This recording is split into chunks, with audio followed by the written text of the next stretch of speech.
Bem-vindos a mais uma conversa aprofundada. Olha, quem não se lembra das famosas leis da robótica, de Isaac Asimov, né? Aquela ideia quase mítica, robôs que não podem ferir humanos, têm de obedecer, proteger-se, foi um marco na ficção científica, sem dúvida. Mas, hum, olhando para o mundo real de hoje, que já não é bem de robôs humanoides, mas sim de inteligência artificial por todo o lado, será que essas leis ainda dão conta do recado? É precisamente isso que vamos explorar hoje. Vamos mergulhar aqui num conjunto de análises, de propostas recentes, que argumentam que precisamos, e com urgência, de novos princípios éticos. Talvez novas leis mesmo para a IA. Estamos a falar de sistemas que, pronto, influenciam as nossas redes sociais, tomam decisões nos bancos, ajudam em diagnósticos médicos. É muita coisa.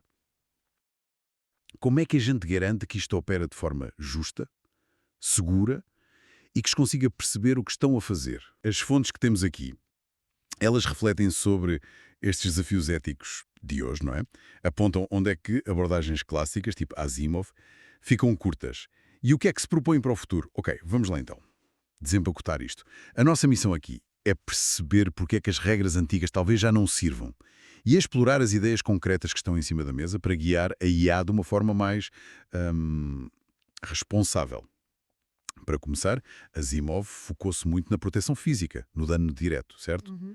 Mas os riscos da IA atual parecem ser de outra natureza, mais subtis, talvez. Exatamente, e é aí que a coisa complica. E muito. O que é fascinante nestas análises é como elas descrevem a IA a operar em esferas que muitas vezes nem vemos, sabes? Mas com um impacto brutal. Já não é o robô com que podemos tropeçar na rua, é mais o algoritmo que gera os nossos dados pessoais, que influencia se conseguimos um emprego, um crédito, que participa em decisões médicas críticas, os riscos deixam de ser só físicos diretos e passam a ser sociais, económicos, até psicológicos. São difusos, mas potencialmente, nossa, muito mais abrangentes, mais sistémicos do que Asimov podia sequer ter imaginado naquela altura. Pois. E as fontes são bastante claras sobre essas falhas, essas lacunas. Há uma preocupação constante com a privacidade, não é? Como é que os nossos dados são usados, muitas vezes a gente nem percebe. Depois, o tal problema das decisões dos algoritmos que ninguém entende, as caixas pretas. Como é que se confia ou se contesta algo assim? E claro, o medo, que alguns estudos até fundamentam, de que a IA, em vez de ajudar a equilibrar as coisas, acabe por amplificar as desigualdades sociais que já existem. E aquela pergunta de fundo que fica a pairar quando algo corre mal. Quem paga a conta? Quem assume a responsabilidade? Exatamente. As leis clássicas não foram pensadas para um sistema que aprende sozinho, a partir de dados do mundo real. Dados esses que muitas vezes vêm carregados de preconceitos históricos, não é? Nem foram pensadas para lidar com decisões tão, mas tão complexas que se torna difícil justificar um erro ou atribuir a culpa a alguém específico. É um paradigma totalmente diferente e exige um quadro ético diferente, claro. Vamos então mergulhar nos eixos principais que estas novas propostas trazem. Um tema que aparece sempre em todas as fontes é a privacidade e o controle sobre os dados pessoais.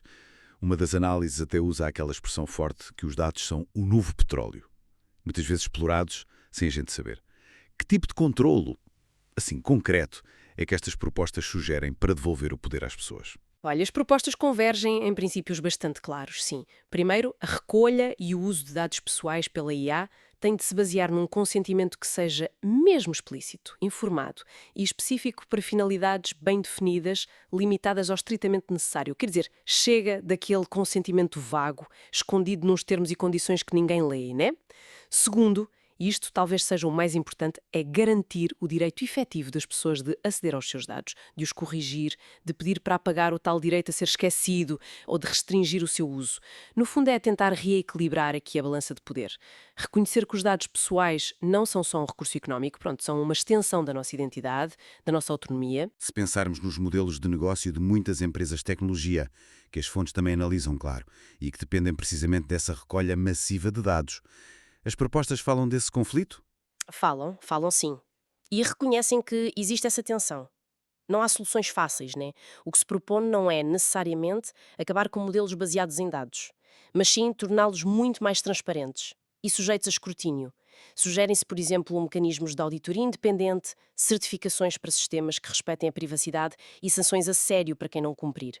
A ideia é criar incentivos, económicos e legais, para que as empresas adotem práticas mais respeitadoras desde o início, o chamado Privacy by Design. É uma mudança cultural, regulatória, profunda que se defende. Certo. E isso liga-se a outro ponto fundamental que as fontes também martelam bastante, o problema da caixa preta.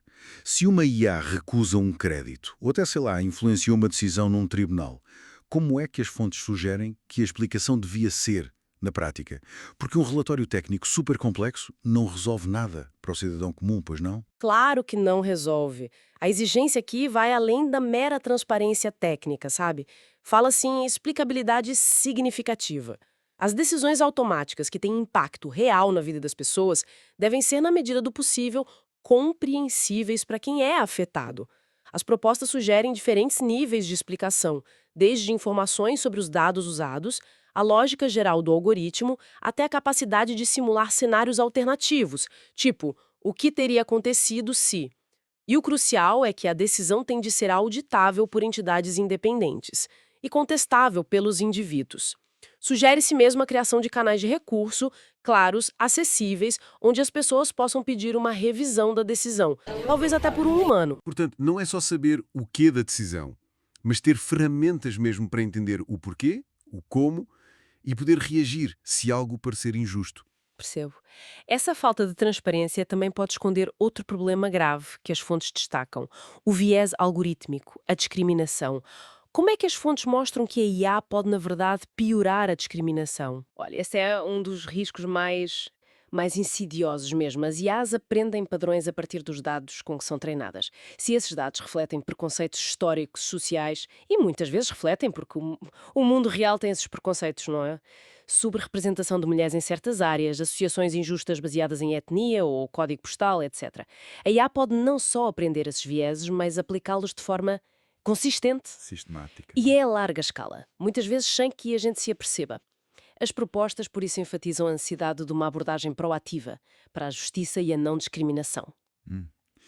E o que é que significa essa abordagem proativa na prática? Significa várias coisas. Primeiro, exige-se que a IA seja projetada e treinada com o objetivo explícito de mitigar vieses. Isso pode envolver, bem, técnicas de pré-processamento de dados, ajustes nos algoritmos ou pós-processamento dos resultados. Segundo, a realização de auditorias regulares. Independentes. Para detectar e corrigir potenciais vieses discriminatórios ao longo de todo o ciclo de vida da IA. Terceiro, algumas fontes sublinham a importância de ter equipas de desenvolvimento mais diversas, que possam trazer diferentes perspectivas e identificar potenciais pontos cegos, culturais ou sociais, logo numa fase inicial. É um esforço contínuo, entende? Para garantir que a tecnologia não acaba por perpetuar ou até amplificar injustiças. É um desafio gigantesco, sem dúvida. Garantir que a tecnologia não herda os nossos piores defeitos sociais. O que nos leva a outra questão bem espinhosa. Quando o erro acontece, e as fontes são realistas, admitem que vai acontecer, seja por viés, falha técnica ou outra razão qualquer, para onde é que se aponta o dedo? Um carro autónomo causa um acidente, um sistema de diagnóstico falha. Não pode ser a máquina a culpada, não és não? Definitivamente não. Há um consenso forte nas análises sobre isso. A responsabilidade não pode simplesmente evaporar-se na complexidade tecnológica. Tem de ser atribuída a entidades humanas. Ou organizações. Estamos a falar dos criadores do sistema, dos desenvolvedores, das empresas que o implementam ou daquelas que lucram com o seu uso. As propostas variam nos detalhes, claro, mas apontam todas para a necessidade de regimes legais claros. Menciona-se frequentemente a responsabilidade objetiva. Responsabilidade objetiva. Pode explicar um bocadinho melhor o que isso significa neste contexto da IA?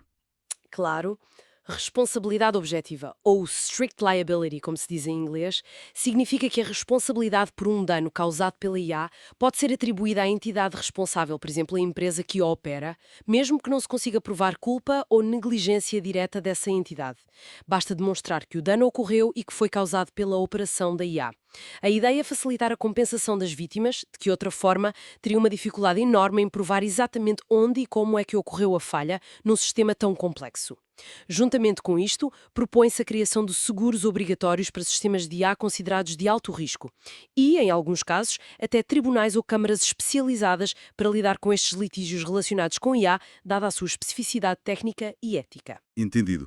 Ou seja, a responsabilidade existe pelo simples facto de o dano ter ocorrido e estar ligado à IA, mas as fontes reconhecem a dificuldade de rastrear essa responsabilidade na prática, especialmente com sistemas de IA muito complexos, talvez distribuídos por várias entidades ou que evoluem com o tempo. Reconhecem, sim. É um dos grandes desafios. As propostas sugerem que a legislação deve definir claramente a cadeia de responsabilidades. Por exemplo, quem coloca o sistema no mercado pode ter uma responsabilidade primária, mas quem o utiliza de forma inadequada também pode ser responsabilizado. A exigência de transparência e explicabilidade que já falamos também é crucial aqui, pois ajuda a rastrear como uma decisão foi tomada ou porquê é que um erro ocorreu. Mas pronto, não há ilusões de que será fácil, especialmente com IAs mais avançadas e autónomas no futuro. Faz sentido. Para além destes aspectos mais técnicos ou legais, as fontes parecem muito preocupadas com o impacto no mundo real, na sociedade, na economia. A questão da automação e da potencial perda de empregos surge repetidamente. O que é que se propõe para lidar com esta transformação? Aqui as propostas tendem a ser mais proativas, focadas na gestão da transição social. Uma ideia forte é a necessidade de realizar avaliações de impacto socioeconómico antes da implementação em larga escala de sistemas de IA com potencial disruptivo grande no mercado de trabalho. Não se trata de proibir a automação, mas sim de compreender as suas consequências e preparar respostas. Outra linha de propostas bastante interessante defende que uma parte dos ganhos de produtividade e dos lucros gerados pela automação deve ser bem canalizada para financiar políticas públicas de mitigação. Que tipo de políticas públicas seriam essas? Olha, estamos a falar de programas massivos de requalificação profissional, adaptados às novas necessidades do mercado. Sistemas de proteção social mais robustos para apoiar trabalhadores durante períodos de transição. Investimento em educação, formação contínua. Algumas propostas mais arrojadas mencionam a criação de fundos específicos financiados por impostos sobre as receitas ou lucros das grandes empresas de tecnologia que mais beneficiam da IA ou até sobre a própria automação, chamado Imposto sobre Robôs. A gestão destes fundos, segundo as fontes, deveria envolver não só o governo, mas também parceiros sociais, como sindicatos, representantes da sociedade civil, para garantir que as medidas são eficazes e justas. A ideia central é tentar partilhar os benefícios da IA de forma mais ampla, sabe? E evitar uma concentração extrema de riqueza e um aumento massivo da desigualdade. Ou seja, tentar usar a própria riqueza gerada pela IA para suavizar a transição e reinvestir nas pessoas. É uma visão ambiciosa, sem dúvida.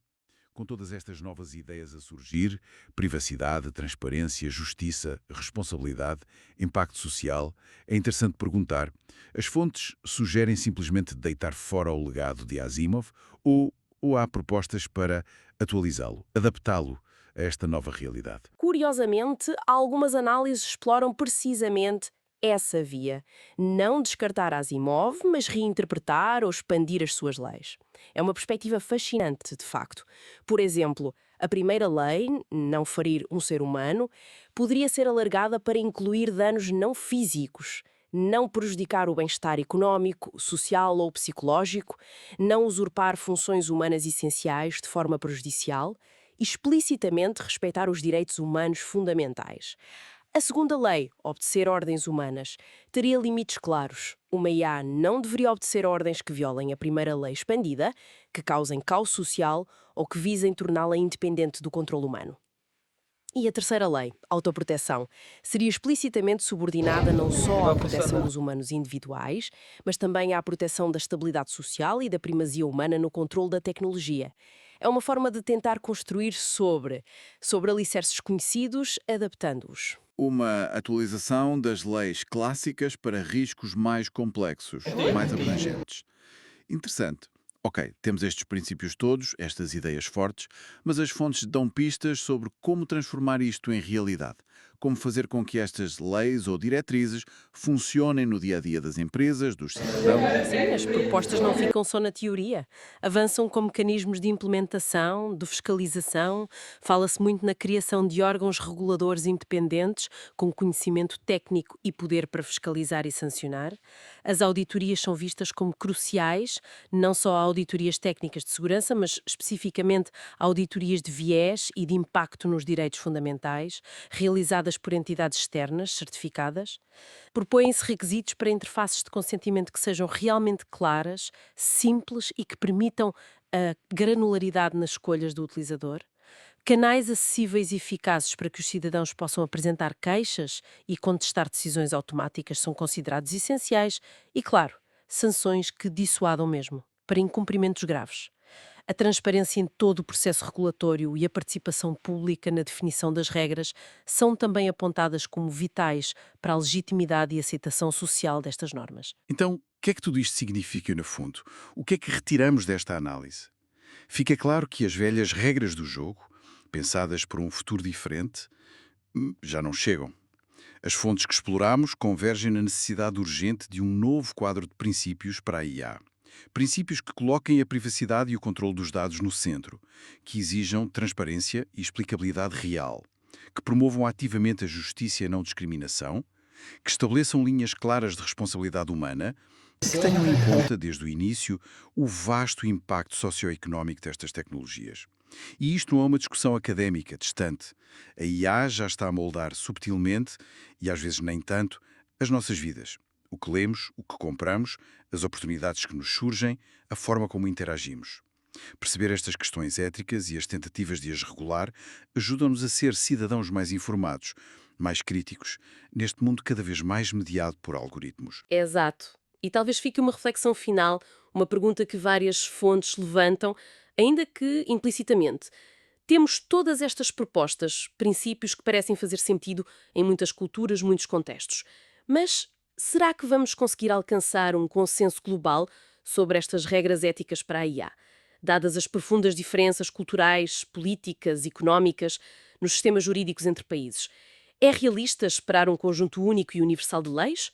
Ou caminhamos para um futuro fragmentado, um mosaico regulatório onde a ética da IA varia de região para região, com implicações potencialmente enormes para a inovação, para a competição global e para a própria forma como esta tecnologia transformadora será usada? É uma questão em aberto, fundamental para o futuro que estamos a construir, não acha?